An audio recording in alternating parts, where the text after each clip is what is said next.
a gente reserva tempo para buscar a presença de Deus. É quando você deixa de viver alguma coisa para viver aquilo que Deus quer para a tua vida. É quando você deixa de fazer a sua escolha para deixar Deus fazer por ti a escolha certa. É quando você deixa de sonhar nos seus sonhos e começa a sonhar nos sonhos de Deus para a tua vida. É quando você deixa de ficar falando que não deve e espera Deus agir por ti. É quando você coloca a mão no arado para trabalhar para Jesus e espera que o galardão venha de Deus e não do homem. É quando você se esforça para a obra de Deus e não quer reconhecimento do homem mais que Deus. É quando você se prontifica para usar as armas que o Senhor te deu. Porque as coisas são quando a gente começa a tomar uma posição diante do reino de Deus.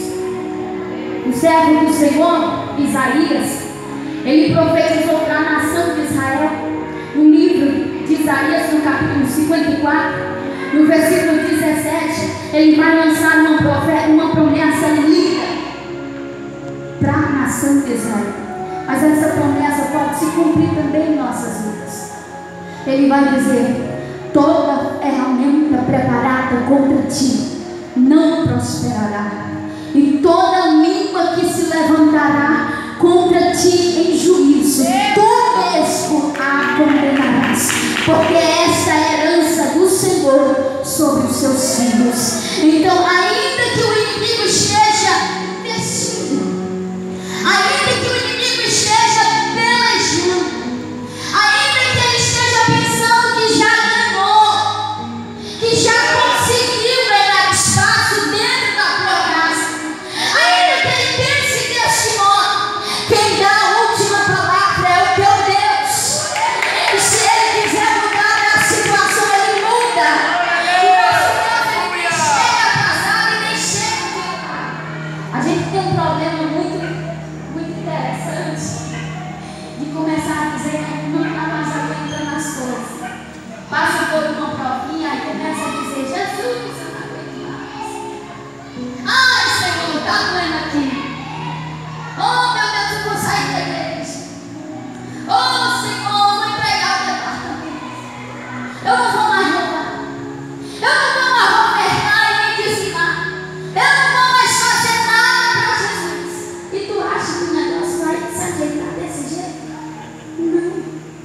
Sabe quando é que as coisas começam a se ajeitar? É que nem aconteceu com o Jó. Ele estava passando por uma prova muito grande. Ele estava enfrentando uma das maiores provas que eu acredito que se viesse contra as nossas vidas, nós não suportaríamos. Então a Bíblia diz que o diabo está lá, tirando tudo que ele tem. O inimigo está lá, arrancando tudo que ele tem. Ele começa a mexer na sua área financeira, começa a deixar o Jó pobre. Ele deixa o Jó assim miserável, ao ponto de estar nas calçadas, se coçando com suas lepras, com um caco de telha. Aí a Bíblia diz que, fora isso, ele ainda faz com que todos os seus filhos morram com a permissão de Deus. Porque nada acontece em nossas vidas se o nosso Deus não permitir. Só que a Bíblia diz que quando Jó começa a perder tudo, quando ele já perde tudo, sendo o maior homem do Oriente, sendo o homem mais rico, o homem mais reconhecido, a Bíblia diz que na situação em que ele estava vivendo, quando o diabo pensava que ia receber a glória para ele, quando o inimigo pensava que o Jozinho ia tirar a mão do arado, que ele ia retroceder,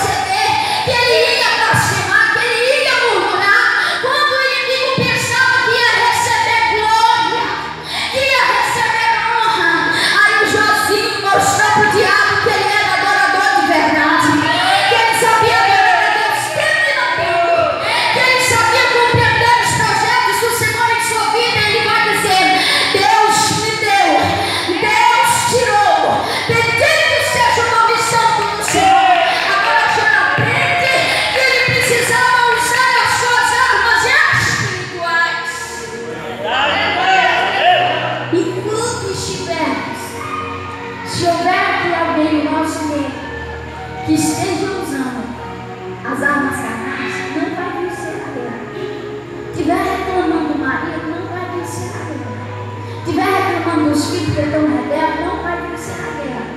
Se tiver batendo panela dizendo que a liderança não presta, não vai vencer a guerra. Se tiver achando que as coisas não andam de acordo com o que você deseja, não vai vencer a guerra. Sabe quando é que você vai vencer a guerra? É quando você começar a colocar essa palavra em prática na tua vida. É quando você começar a fazer parte do teu joelho. É quando você começar a amar incondicionalmente, independentemente de quem te honra e de quem não te honra. Quem te reconhece ou quem não te reconheça.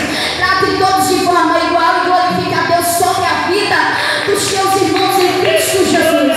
Você entendendo o que a Bíblia mostra, você vai viver uma dimensão diferente. Uma dimensão que ninguém consegue viver. Porque quando as coisas estão mal, quando as coisas estão difíceis, até o nosso semblante muda. Muda ou não muda? Muda. A gente chega logo com a cara arrastada na cabeça. Não tem nem como disfarçar uma missionária.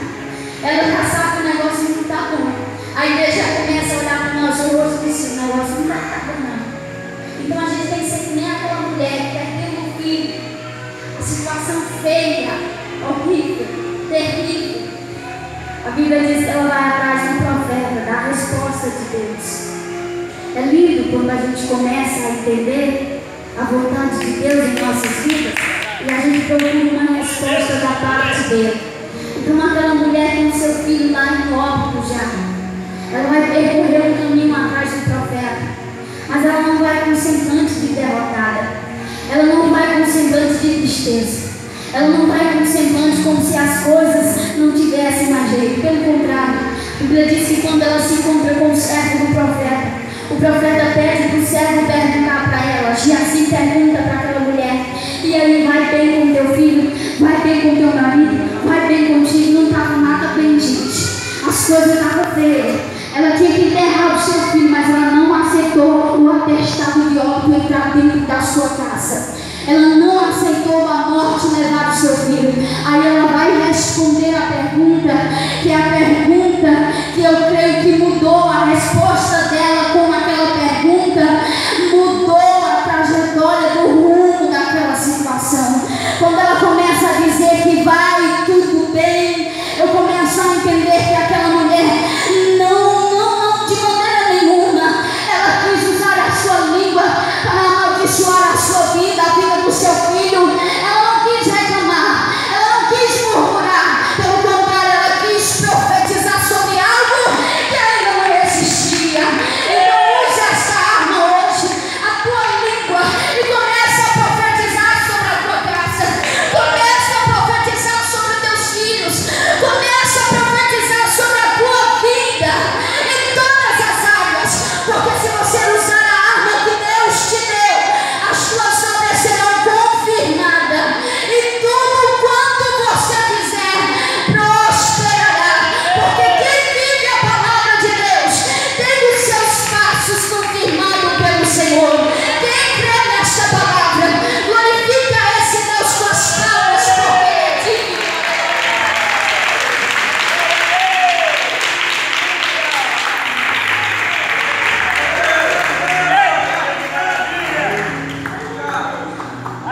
Então não pare. Tem momentos em nossa vida, algumas pessoas aqui me conhecem como servo de Deus Arivando, Anderson, a André, Sá ou Sá, a missionária Silvana, algumas outras irmãs aqui, a mãe da Flavinha, outras pessoas aqui que, por ser o tempo de distância muito alongado, a gente acaba esquecendo os nomes, mas o importante é que a afeição a gente não esquece. Então, de lá para cá, com certeza, eu já passei por muitos momentos difíceis, até porque aqui era a minha casa. Eu aceitei a Jesus nessa congregação. Eu me lembro como se fosse hoje o pastor Galo ministrando uma palavra gloriosa, e eu vinha em prantos de choro diante do altar para aceitar o meu Jesus. Uma das decisões que eu nunca me arrependi, acredito que nunca irei me arrepender, porque fazer parte do reino de Deus é viver uma vida vitoriosa, fazer parte do reino de Deus, viver uma vida de conquista. Tem guerra, tem choro, tem prova, tem problema, não tem, mas Jesus está conosco dentro desse barco. Jesus está nos guiando para que nós possamos ali sempre prosseguir avante e não recuar. Então eu louvo ao Senhor por essa congregação, eu louvo ao Senhor pela vida missionária do pastor Paulo, porque foi através da vida deles em que eu pude aprender um pouco da parte de Deus. E Deus me levou para outra terra.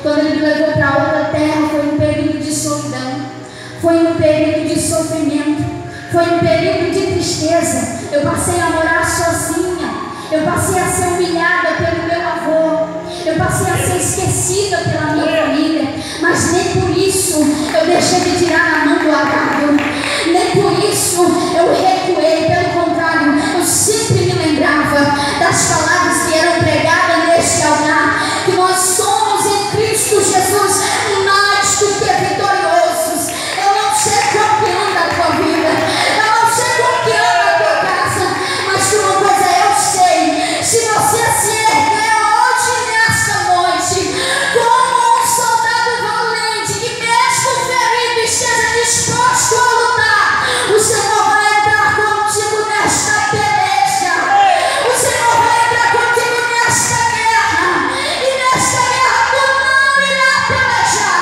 porque Ele pelejará por ti, Ele mudará esta situação.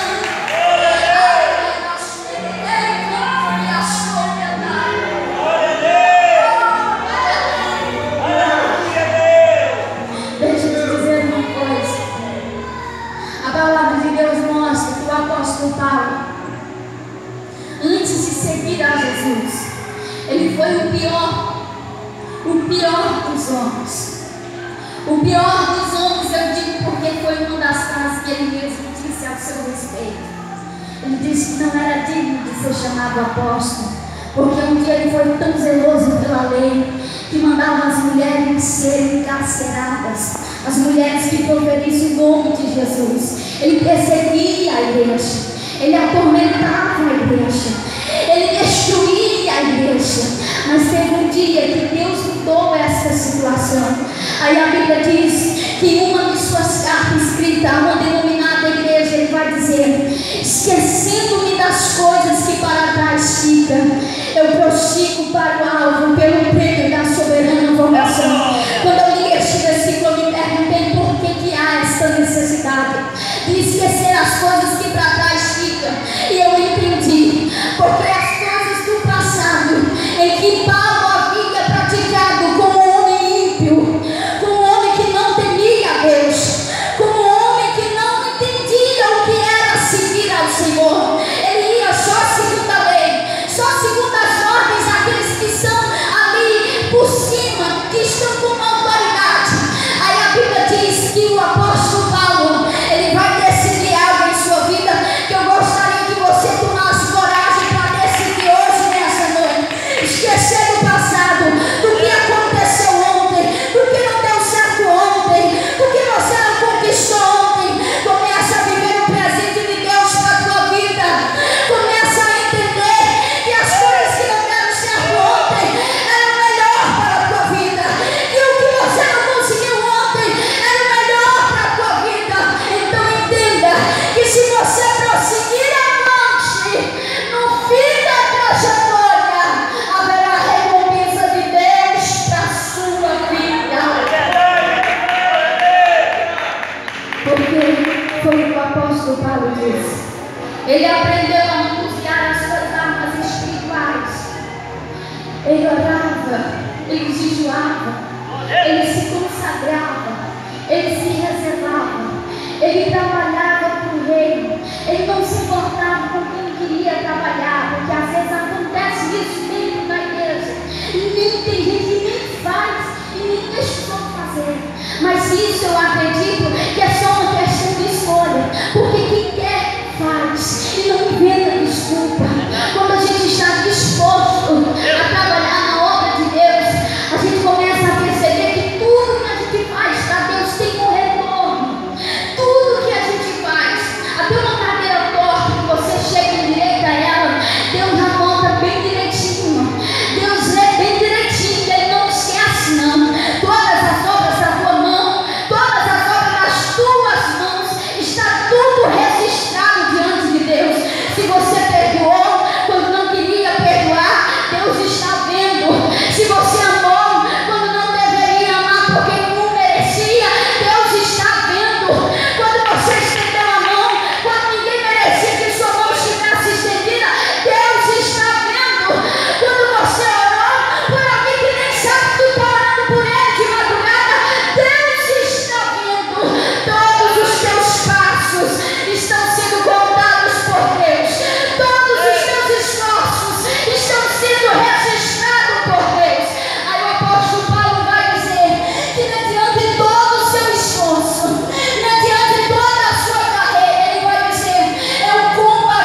armas de vida para vencer a guerra.